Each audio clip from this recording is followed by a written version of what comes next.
चलिए बुलेटिन में सबसे पहले बात करेंगे उत्तर प्रदेश के बरेली की, जहां नमाज के बाद बवाल पर अब एक्शन लिया गया। पुलिस ने अब तक 10 एफआईआर दर्ज की है। मौलाना तौकीर रजा को नजरबंद किया गया। तौकीर रजा को देर रात शिफ्ट किया गया था। बारादरी थाने में पथराव के आरोप लगे थे, पथराव और फायरिंग के आरोप लगे थे। अब तक 39 लोग हिरासत में लिए जा चुके हैं।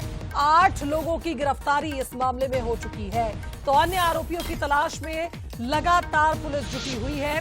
उत्तर प्रदेश के बरेली में जुमे की नमाज के बाद जिस तरह से हालात बिगड़े थे, माहौल बिगाड़ने की कोशिश हुई थी, पथराव हुआ था, उसके बाद अब इस मामले में एक्शन शुरू हो गया है।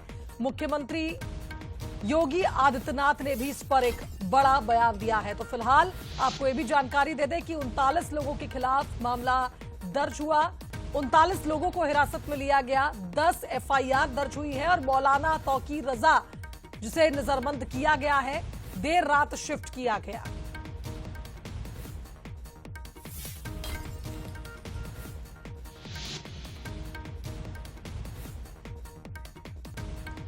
चलिए सहयोगी दीपक कुमार का रुख करेंगे, बरेली से हमारे साथ फोन लाइन पर जुड़ रहा है। दीपक, क्या कुछ हुआ था उस दौरान जब स्थिति बिगड़ी?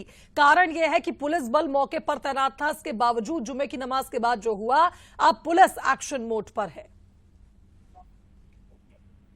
देखिए शिवांगी, बरेली में पुलिस पहले से पूरी तैनात थी। पुलिस ने पूरी कमर कस के 2 दिन पहले से ही फ्लैग मार्च निकाल दी थी और उस समय भी बरेली पुलिस तरीके से मतलब कहा जाए तो 2 बजे तक सब कुछ शांत था। उसके बाद अचानक से लोग आइला मोहम्मद के झंडे लेके निकले और पुलिस से उनकी काफिली हुई। जब काफिली हुई तो वो बहुत बड़ी संख्या में वो लोग थे, उन्होंने पुलिस को धक्का देके आगे निकल गए। जब आप धक्का आगे बढ़े तब पुलिस ने और फोर्स बढ़ाई और फोर्स बढ़ाने के बाद में पुलिस ने उन पर लाठी भाजी। जब पुलिस ने उन पर लाठी भाजी, इसके बाद उन्होंने पुलिस से जमकर पथराव किए। पथराव में मैं आपको बता दूं 10 पुलिसकर्मी घायल हुए हैं और 2 पुलिस उन्होंने की वारदात जब उन्होंने देखा कि पुलिस उन पर हावी हो रही, तब वो लोग कहीं से उनकी पूरी प्लानिंग थी। पहले से ही वो अवैध असले लिए होते, उन्होंने अवैध असले से फायर किया। उस फायर के छर्रे भी कई पुलिसकर्मियों को लगे और जिनका और दीपक, हैरानी की बात यह थी कि नाबालिगों को कहीं ना कहीं मोहरा बनाया गया खुराफातियों द्वारा और माहौल बिगाड़ने की कोशिश की गई थी।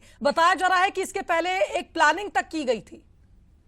जी बिल्कुल बिल्कुल, ये पूरा प्लानिंग हुआ है। प्लानिंग करके सब कुछ बना, एकदम से हथियार आना और एकदम से इतनी भीड़ आना और छोटे बच्चों को आगे किया गया था और छोटे बच्चों को पुलिस ने 2-3 बार तो जाने दिया। और जबकि पुलिस से वो बेहद बदतमीजी कर रहे थे, बदतमीजी के बावजूद भी पुलिस उनको कहीं छोटे बच्चे जाने दिया। तो बच्चों को आगे करके पीछे से उनको बच्चों को मोहरा बना के आगे पुलिस पर जब लोग आक्रमण कर रहे थे, पुलिस पर हमला कर रहे थे, तब पुलिस समझ गई कि ये बच्चों को आगे किया जा रहा है और कोई मास्टरमाइंड कोई दूसरा ही है। तब पुलिस ने इन पे लाठियां भाजी। जब लाठियां भाजी तब उन्होंने पुलिस को दीपक, यानी कुल मिलाकर ये कहा जाए कि पूरी प्लानिंग के साथ यहां बवाल किया गया था। पुलिस पर भी पथराव हुआ, लेकिन अब एक्शन शुरू हो चुका है इस मामले में। फिलहाल बहुत शुक्रिया आपका तमाम अपडेट्स के लिए।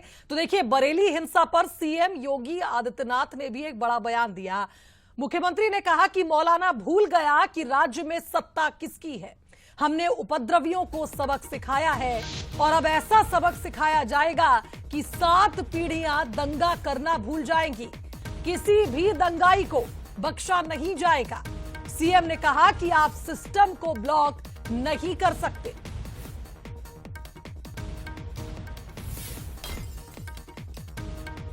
होगा कल बरेली के अंदर हो मौलाना भूल गया कि शासन किसका है। वो ये मानता था धमकी देंगे और हम जबरदस्ती जाम कर देंगे। हमने कहा जाम नहीं होगा, कर्फ्यू भी नहीं लगेगा, लेकिन कर्फ्यू का सबक तुम्हें ऐसा सिखा देंगे कि तुम्हारी आने वाली पीढ़ी दंगा करना भूल जाएगी। क्या तरीका है ये? आप सिस्टम को ब्लॉक करना चाहते हैं और यह प्रवृत्ति थी यूपी के अंदर। 17 के पहले यही होता था और हम इसी बात को कह सकते हैं कि 17 के बाद हमने कर्फ्यू भी नहीं लगने दिया। लेकिन ऐसे बैरियर को चुन चुन करके वे जिस प्रकार की भाषा को समझते थे, उस प्रकार की भाषा से उनको समझा करके उसको उसकी सजा दिलाने का काम भी किया है।